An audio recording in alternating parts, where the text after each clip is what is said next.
నమస్తే. వైసీపీకి అబద్ధాలు చెప్పడం ఎంత తేలిక అనేది దీన్ని బట్టి అర్థమవుతుంది.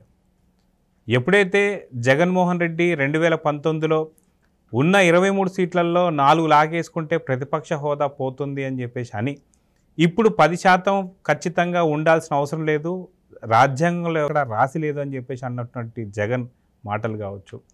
అదేవిధంగా Praja Vedika and YCP party office రెండు ఒకటే అని చెప్పేసి అనడం కావచ్చు.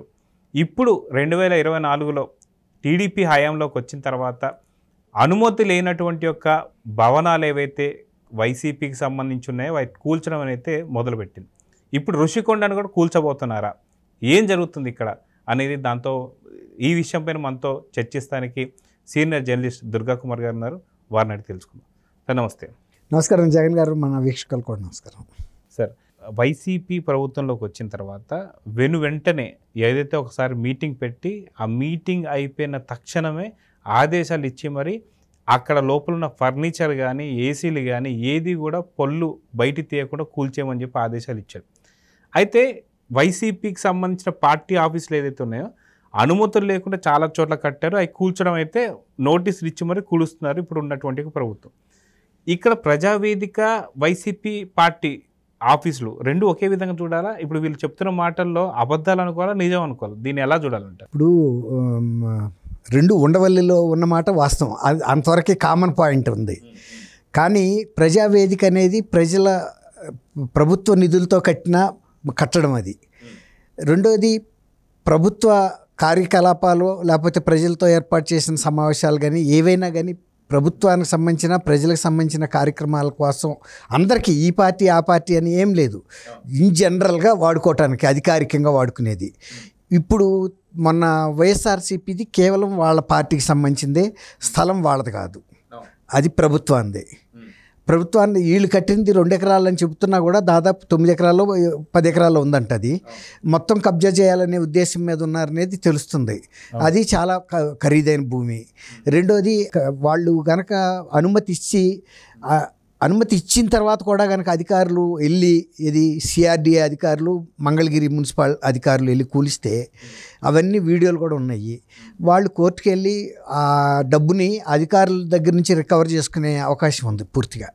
ఎందుకంటే మాకు అనుమతులు ఇచ్చారు, ఇగో మాకు ఇచ్చిన అనుమతులు, మేము ఫస్ట్ ఫ్లోర్కి స్లాబ్ వేసాము, రెండో దానికి స్లాబ్కి పిల్లర్లు పోసి ఇంకా సెంటరింగ్ కూడా తీయలేదు, అలాగే ఉన్నాయి బాక్సులు కూల్చుని అంత విజిబుల్గా జడ్జెస్ కనబడతాయి కదండి. ఇక అందులో ఇక సాక్ష్యం ప్రూవ్ చేయాల్సిన అవసరం వైఎస్ఆర్సీపీకి ఏం లేదు, ఆ వీడియోలు చాలు. తర్వాత రెండోది ప్రభుత్వ స్థలం వీళ్ళు ఎలా తీసుకున్నారు, దానికి సంబంధించిన వివరాలు ఏంటి, తర్వాత తీసుకున్న తర్వాత మరి అధికారికంగా ఎందుకు అనుమతులు తీసుకోలేదు అనేది కూడా కోర్టు అడుగుతుంది కదా. కోర్టులోకి వెళ్ళి అడిగితే సరిపోతుంది దీనికి. తర్వాత ప్రభుత్వానికి సంబంధించిన ప్రజావేదిక కూల్చడం కేవలం మౌఖిక ఆదేశాల మీదే కూల్చేశారు. ముఖ్యమంత్రి నా మాటే శాసనం అన్నాడు, రేపు తెల్లారేటప్పటికి ఈ బిల్డింగ్ ఉండదని ఆయన మొదటి సమావేశం ముఖ్యమంత్రి అయిన తర్వాత జిల్లా కలెక్టర్లు ఎస్పీలతో అదే సమావేశ మందిరంలో సమావేశమయ్యాడు. తెల్లారేటప్పటికి ఉండదు అన్నాడు, ఆదేశాలు ఇచ్చినట్టు కూల్చేశాడు. మీరు అన్నట్టు దాంట్లో ఫర్నిచర్ కానీ లైటింగ్ సిస్టమ్ కానీ ఏది తీసుకోవాలా, అన్నీ as it is as it is పొజిషన్లో కూల్చేశారు. ఇలాంటి ఎక్కడ చేస్తారంటే ఏమన్నా యాక్సిడెంట్లు అయిపోయి కారు కనుక పూర్తిగా ధ్వంసం అయిపోతే చూసారా, అలాంటప్పుడు యాజ్ ఈజ్ పొజిషన్లో ఆక్షన్లో పెట్టేస్తారు. ఇక అందులోంచి కారులోంచి ఏం తీయటానికి ఉండదు, ఒక చిన్న పైపు మొక్క మిగిలినా ఇంకేదన్నా విన్నా కూడా అంతే, క్రాష్ అయిపోయినప్పుడు. అట్లాంటప్పుడు ఇలాంటి పనులు చేస్తారు. అది ఎప్పుడు చేయాలి, ఏదైనా తుఫాను పెద్ద ఉపద్రవం వచ్చి కూలిపోయినప్పుడు పొక్కలేని పెట్టి పగలు తీసేసి ఏదో వచ్చిన కాడకి సాల్వేజ్ చేస్తారు అది. కానీ ఇది అట్లాంటి పరిస్థితి కాదు. అదే కూల్చిన తర్వాత కూడా దాంట్లోంచి ఏది తీయకూడదని చెప్పి కూడా ఆదేశాలు ఇవ్వడం కావచ్చు, తీయలేదు. ఆయన అధికారంలో ఉన్నాడుగా. ఇప్పుడు ఎవరైనా కూల్చిన తర్వాత మనమే పాత పడిపోయిన ఇల్లు మనకు వడ్ల సావిడో కూల్చామనుకోండి, దేనికి దానికి విభజన చేసేసి తీసేసి పనికిరాందేమో కాల్ చేస్తాము, ఏదైనా చెక్క మొక్క పనికొచ్చేది ఉంటే ఒక పక్కన పెట్టుకుంటాం, అంతే కదండి. మళ్ళీ ఇచ్చేస్తాం, ఎక్కడో ఒకసారి ఉపయోగించుకుంటాం, లేకపోతే ఏదో ఒక రేటుకి అమ్ముకుంటాం. ఇప్పుడు మొన్న బంగ్లాదేశ్ షిప్ ఒకటి తెన్నేటి విశ్వనాథం పార్క్ పక్కన వైజాగ్లో ఒడ్డుకొచ్చేసిందండి. ఒడ్డుకు వచ్చేసినప్పుడు వాళ్ళు ఏం చేస్తారంటే అందులో ఉండే ముఖ్యమైనటువంటి షెల్ ఏం చేయలేరు, దాన్ని లోనకి లాగటం చాలా ఖర్చుతో కూడిన పని అవ్వదు. రాక్స్లో ఇరుక్కుపోయింది, ఒక తుఫాన్కి వచ్చి ఒడ్డుకి ఇరుక్కుపోయింది. అట్లాంటప్పుడు దానిలో ఉన్న మెషినరీ పార్ట్స్ లేకపోతే ఏవైనా ఏసీలు కానీ ఫర్నిచర్స్ కానీ ఏది పనికొచ్చే ఉన్నా కూడా ఇంజిన్లన్నీ తీసేస్తారు, అవి అమ్మేస్తారు. ఆ షెల్కి ఏం చేయలేరు. అప్పుడు ఏం చేస్తారంటే షెల్ను కూడా ఆక్షన్ పెట్టేస్తారు, as is where is position, ఎక్కడ ఎలా ఉందో అలా అమ్మేస్తారు. అప్పుడు కొనుక్కున్న వాళ్ళు ఏం చేస్తారంటే కటింగ్ చేసేసుకుంటారు, ఐరన్ షీట్లు లాగా కట్ చేసేసి శాల్వేజ్ చేసేస్తారు. షిప్ ర్యాకేజ్ అని పాతబడిపోయిన ఓడల్ని పగలగొట్టేది బంగ్లాదేశ్లో, అంతకుముందు మన ఇండియాలో కూడా కలకత్తాలోనూ అక్కడ ఉన్నాయి. కానీ అది విపరీతమైన వాతావరణ కాలుష్యం అవుతుందని చెప్పి బ్యాన్ చేసేసారు. యూరోపియన్ కంట్రీస్ ఏవి కూడా వాళ్ళ పాత షిప్స్ అక్కడ పగలగొట్టవు. ఆస్బెస్టాస్ అనే ఒక మెటీరియల్ బాగా విపరీతంగా వస్తుందంట, దాని మూలన శ్వాసకోశ వ్యాధులు, కాలుష్యం పెరుగుతుంది. అది థర్డ్ క్లాస్ కంట్రీస్, అంతకుముందు ఇండియా కొంత ఉపయోగించింది, ఇప్పుడు తీసుకోవట్లా. అది ఎక్కువ బంగ్లాదేశ్ వెళ్తున్నాయి, ఇప్పుడు అక్కడ బ్రేకేజ్ చేస్తారు. అట్లాగే ఇప్పుడు అలా ఈయన ఏంటంటే మంచి కొత్తగా కట్టిన కట్టడం, అది చంద్రబాబు నాయుడు గారు అధికారంలోకి వచ్చిన కట్టడం ఒక నిర్ణయం తీసుకుని కట్టి అయ్యేటప్పటికి దాదాపు ఒక 2 ఏళ్ళ ముందు అయ్యి ఉండొచ్చు. ఇది ఇప్పుడు ఈయన 2019లో అధికారంలోకి వచ్చాడు, బహుశా 2017లోనో పూర్తి చేసి ఉంటారు కట్టడం. అది అంత కొత్తదైనా కూడా కూల్చేసాడు. ఇప్పుడు దీన్ని ఒక గాట కట్టడం అనేది తప్పు. అది ప్రజల కోసం, అది వాళ్ళ పార్టీ కేడర్ కోసం కట్టేది. అందులో ఈ కాకుండా కూడా దాదాపు 16-17 కూడా ఇతర జిల్లాలు, తర్వాత మండల కేంద్రాలు, కొంచెం డివిజన్ హెడ్ క్వార్టర్స్లో కూడా కట్టారు వీళ్ళు వైఎస్ఆర్సీపీ కార్యకర్తల పార్టీ ఆఫీసులు. అవన్నీ కూడా వాటి ఎలివేషన్ కానీ ఆర్కిటెక్చర్ కానీ ఒక రేంజ్లో ఉన్నాయండి. ఇంతవరకు భారతదేశంలో ఏ రాజకీయ పార్టీ కూడా అంత ఖరీదైన అంత సుందరమైన కట్టడాలు కట్టినట్టు నాకైతే తెలీదు. ఈవెన్ 150 ఏళ్ల చరిత్ర ఉన్న కాంగ్రెస్కి కానీ, లేకపోతే 3వ సారి అధికారంలో ఉన్న, అంతకుముందు కూడా అధికారంలో ఉన్న బీజేపీ లాంటి జాతీయ పార్టీకి కూడా లేవు. తర్వాత సిపిఐ, సిపిఎం లాంటి పార్టీలకున్నా అవి ఎక్కడైనా రాష్ట్ర కేంద్రాలు, రాజధానుల్లోనూ లేకపోతే మహా ఉంటే ఢిల్లీలో ఉంటుంది. ఏది సిపిఐ, సిపిఎం లాంటి దానికి అయినా ఇంత పెద్ద సుందరమైనవి కాదు, బేసిక్ నీడ్స్ ఉన్నాయి. ఆ రోజుల్లో వాళ్ళు లిఫ్ట్ పెట్టుకుంటేనే అది పెద్ద విమర్శ అయింది. కమ్యూనిస్ట్ పార్టీ కార్యాలయాల్లో లిఫ్ట్ కూడా ఉందని. ఇక్కడ ఉంది కదండి, మనం మొగ్దుం బాగున్నాం హిమాయత్ నగర్లో, అట్లా. అంటే మరి 4-5 అంతస్తులు ఉన్నప్పుడు లిఫ్ట్ పెట్టుకోవాలి కదండి. లీడర్స్ పెద్దవాళ్ళు ఉంటారు, వయసులో కష్టమే కదా, పెట్టారు. అప్పుడుకున్న టెక్నాలజీకి తప్పులేదు. అది కూడా విమర్శలు వచ్చినాయి. కమ్యూనిస్ట్ పార్టీ లాంటి కార్యాలయంలో కూడా లిఫ్ట్ ఉంది అని, అదొక లగ్జరీ లాగా. మరి ఇవాళ వీటిని చూస్తే ఒక నియంత్రణ ప్యాలెస్లు ఫారిన్ కంట్రీస్లో ఉంటాయి చూసారా, అలా ఉన్నాయి. ఇప్పుడు రాక బయటపడకుండా కట్టారు. మరి రిషికొండది చూస్తే అది కూడా ప్రభుత్వ ధనంతో కట్టారు. ఎందుకు కట్టారో చెప్పలేకపోయారు. కొబ్బరి చెట్టు ఎందుకు ఎక్కేవారు అంటే దూడ మీద కన్నట్టు. ఒకసారి ఏమో టూరిజం పర్యాటక ఇది అన్నారు, హోటల్ అన్నారు. ఒకసారి ఏమో సీఎం గారి తాత్కాలిక బస్ అన్నారు, సీఎం గారి క్యాంపు కార్యాలయం అని ఒకసారి అన్నారు. మళ్ళీ చివరికి వచ్చేటప్పటికి మోడీ గారును రాష్ట్రపతి గారు ఎప్పుడన్నా ప్రధానమంత్రులు వస్తే ఉండటానికి కట్టాము, అక్కడ సరైన గెస్ట్ హౌస్ లేదని. అది eastern naval command head quarters అండి, వైజాగ్. నేవల్ వాళ్ళకి కూడా మంచి గెస్ట్ హౌస్లు ఉంటాయి. అన్ని కేంద్ర సంస్థలకు సంబంధించిన అనేక సంస్థలు వైజాగ్లో ఉండంతా ఎక్కడా లేవు. ఆంధ్రప్రదేశ్లోనే కాదు, బహుశా ఇండియాలో కూడా ఒక నగరంలో ఉండవు. వైజాగ్లో అన్నీ ఉన్నాయి. అలాంటి ఏ గెస్ట్ హౌస్ ఒక ఎంపిక చేసుకుని ఇంకో 10 లక్షలు కనుక ఇచ్చుంటే రాష్ట్ర ప్రభుత్వం ఇంకా సుందరంగా చేసేవాళ్ళు, విస్తరించేవాళ్ళు. ముఖ్యమంత్రి గారు వెళ్ళినప్పుడు కూడా ఇచ్చేవాళ్ళు. ఏముంది దానికి పెద్ద విషయం, అంతే కదా. తర్వాత ఇంకోటి ఏంటంటే ప్రధానమంత్రి కానీ రాష్ట్రపతి కానీ కేంద్రానికి సంబంధించిన వ్యక్తులు కాబట్టి ఆ సంస్థల బాధ్యత కూడా ఉంటుంది గెస్ట్ హౌస్ ప్రొవైడ్ చేయటంలో, అంతే కదండి.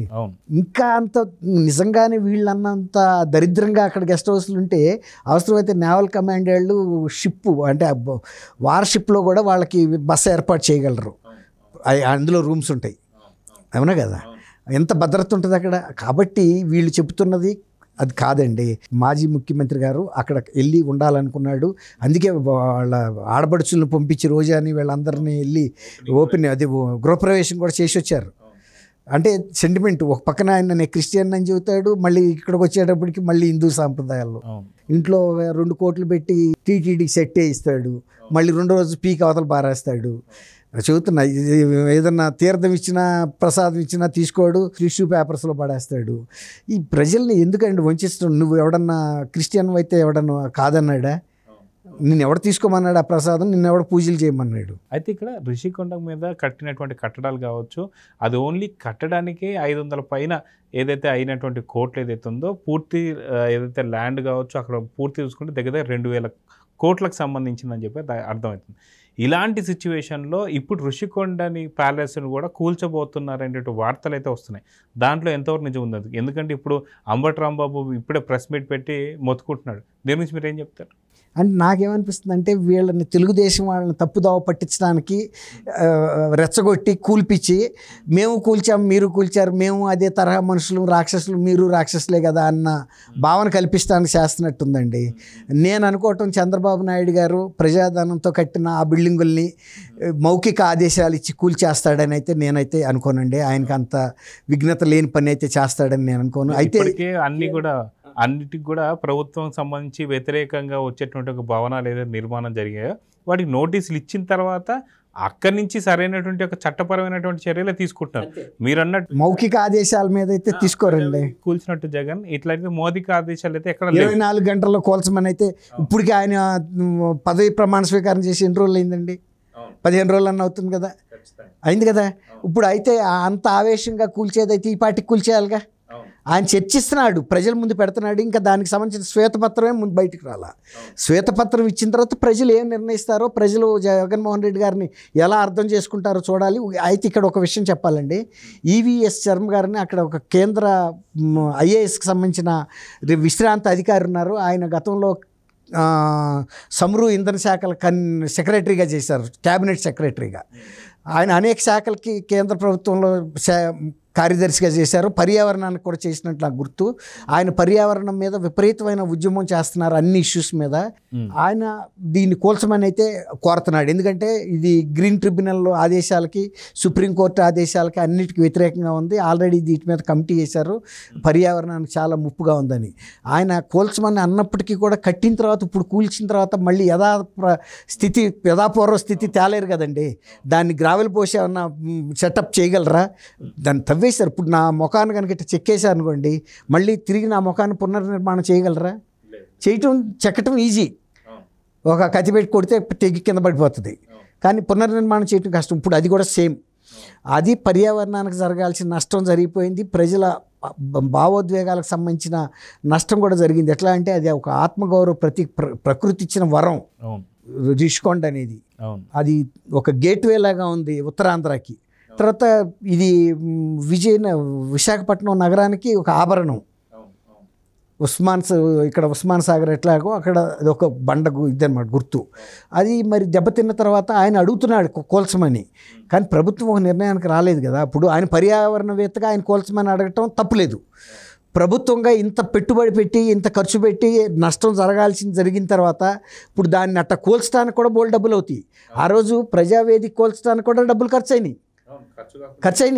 ఇప్పుడు అందుకే ఆయన ఎత్తకుండా అట్ట పెట్టి కూర్చున్నాడు. అది పోగు మళ్ళీ ఎత్తాలంటే కూడా ఖర్చు అవుతుంది కాబట్టి అప్పుడు ఆలోచన వచ్చినట్టుంది. వీటినన్ని టిప్పర్లో పెట్టి ఎత్తాలి, తీసుకెళ్ళి ఎక్కడో ఒక చాట పోయాలి. ఆ పోసిన చాట మళ్ళీ అక్కడ కంప్లైంట్ వస్తుంది, పర్యావరణానికి ముప్పు వచ్చేటట్టు చేశారు ఇక్కడని. అది కాక బాబు గారు రోజు వెళ్తూ వస్తున్నా చూడాలి, అదే మాట ఆయన మనోవేద చెందాలని. ఇక ఎన్నాళ్ళు చెందుతాడండి ఏ మనిషి అయినా. మనిషి ఒకడు పోయినప్పుడు ఒకరోజు ఏడుస్తాం, 2వ రోజుకి ఆగిపోతుంది. అట్లాగే ఆయన 2 రోజులు బాధపడి ఉంటాడు, మానేశాడు. ఏం చేస్తాడు? ఇప్పుడు ప్రజలు అలాంటి ముఖ్యమంత్రిని ఎన్నుకున్నారు దురదృష్టవశాత్తు. మళ్ళీ అదే ప్రజలు వాళ్ళు చేసిన తప్పును వాళ్ళే సరి చేసుకున్నారు కాబట్టి ఆయనకి తీసుకొచ్చి ప్రతిపక్షంలో కూర్చోబెట్టారు. ప్రతిపక్ష హోదా వచ్చిందా రాలేదా తర్వాత మాట. నువ్వు పరిపాలనకి పనికిరావని చెప్పేశారు. కాబట్టి వీళ్ళు కూల్చాలని ఆదేశిస్తున్నారని నేను అనుకోనండి. ఆయన అడిగిన మాట అయితే వాస్తవం. శర్మ గారు ఆయన డిమాండ్ చేస్తున్నాడు, ఆయన రకరకాల ఫోరంలో పోరాడుతున్నాడు ఇది తప్పు కట్టడం అని. ఈ చంద్రబాబు నాయుడు గారేమో నిధుల దుర్వినియోగం జరిగింది, ఇది పూర్తిగా ఆయన వ్యక్తిగత విలాసం కోసం కట్టుకున్నది, అది లీజుకి ఇచ్చినా కూడా ఏ సంస్థ తీసుకోదు. అక్కడ గట్టిగా 5, 6, 7, 8 బెడ్రూమ్స్ ఉన్నాయి ఒక్కో దాంట్లో.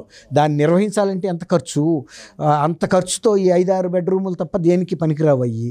ఇంకేమైనా సమావేశాలు అట్లాంటి వాటికి ఏమైనా పనికొస్తాయేమో, మన హైటెక్స్ చూసారా, అలాంటి వాటికి ఏమైనా పనికొస్తాయేమో నిపుణుల కమిటీ వేసి కావాల్సిన మార్పులు చేర్పులు చేసి ఉండంతలో ఫలితం తీసుకుందామనే తప్ప ఇప్పుడు కూలగొడితే చాలా ఖర్చు అవుతుంది. అది ఇక దాన్ని ఎవడేం చేయలేడండి. మనం ఒకసారి కొన్న తర్వాత వెనక్కి తీసుకోమంటారు చూసారా, ఇప్పుడు అట్లాంటి పరిస్థితి వచ్చింది. అది ఇక కొన్ని ఇప్పుడు దాన్ని కూడా ఒక చారిత్రక చిహ్నంగా ఉంచుతున్నారు. ప్రజావేదికను కూల్చేసిన దాని చుట్టూతూ ఒక ఇవి పెట్టేసి ఫెన్సింగు, ఫలానా రోజు ఫలానా ఆయన నిర్ణయం తీసుకుని కూల్చాడు, దీనికి ఇంత ఖర్చు అయింది, అప్పటి నుంచి ఈ శిథిలాలు ఇట్లా ఉన్నాయి, విధ్వంసమైన ముఖ్యమంత్రులు వస్తే ఫలితాలు ఎలా ఉంటాయని చరిత్ర చెప్పడానికి. ఇప్పుడు మన గోల్కొండ కోట ఇవన్నీ ఎట్లా ఉన్నాయో, చార్మినార్ ఎందుకు కట్టారు, ఆ రోజున అప్పుడు వరదలు వచ్చి ఎంతోమంది చచ్చిపోయారు, దానికి గుర్తుగా కట్టారు, అది ఒక చిహ్నంగా. ఇప్పుడు అది ఎప్పుడు కూడా మూసి వరదలకి అది ఒక చిహ్నం అట్లా. సో చూద్దాం సార్, ఖచ్చితంగా మనం ఏదైతే ఈ యొక్క ఋషికొండను కూలుస్తారా లేదా అనేది దాని మీద ఎలాంటి నిర్ణయం తీసుకుంటారనేది చూద్దాం. నమస్తే.